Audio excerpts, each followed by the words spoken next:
When physical location is severed from ancestral roots, cultural identity often feels like an abstract network drifting further and further out of reach. For the diaspora, this gap creates a persistent psychological tension, a feeling of being unmoored in the country where you were born. At 25, Dr. Kofi Brenya lived within this fractured identity. He was raised in the United States on a steady diet of Ghanaian folklore and family traditions, yet the connection remained purely intellectual. His mentors, Dr. and Mrs. Trudeau, recognized that studying maps couldn't fill this internal void. They challenged him to move past the data and actually walk the soil of his ancestors. The Trudeau structured this 3-week expedition to West Africa as a necessary psychological intervention. It set up a high-stakes experiment.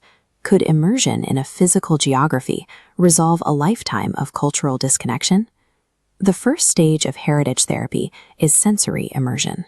It begins the moment you arrive in the city of Kumasi.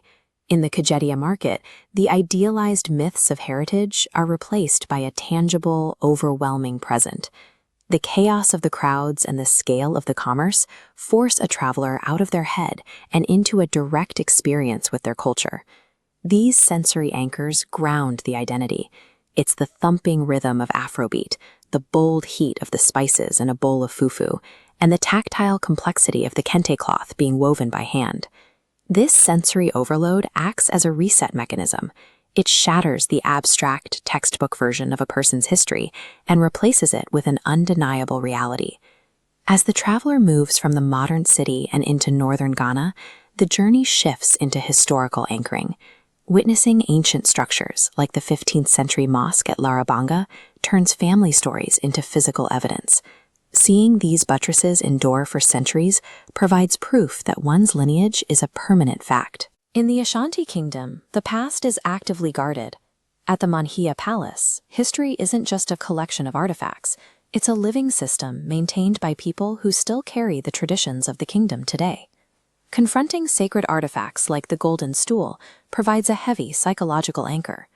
These objects embody the collective soul and the resilience of an entire nation. Physically standing in front of these guarded remnants proves that a traveler's history is not a myth, but a surviving physical foundation. The final stage of the journey relies on shared experience. At Lake Bosumtwi, Kofi observed traditional fishing practices that have remained unchanged for generations. But he didn't experience this in isolation. He shared it with his mentors, who have no ancestral ties to this land.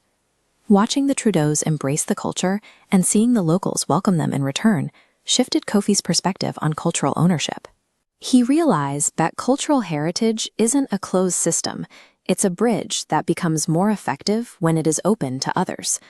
Back in the US, the internal tension of being unmoored had begun to stabilize. By physically connecting with his roots, Kofi's internal identity crisis had reached a resolution. This new sense of wholeness led to a shift in purpose. The energy previously spent questioning his place in the world was now directed outward. This is the ripple effect. Kofi and the Trudeaus began translating their trip into tangible action, authoring books, filming documentaries, and coordinating charitable donations for the communities they visited. These specific projects became tools for building cross-cultural empathy within their own communities at home. Resolving a personal identity crisis through heritage travel provides a stable foundation for broader connection. When individuals understand where they come from, they are better equipped to share that humanity with the rest of the world.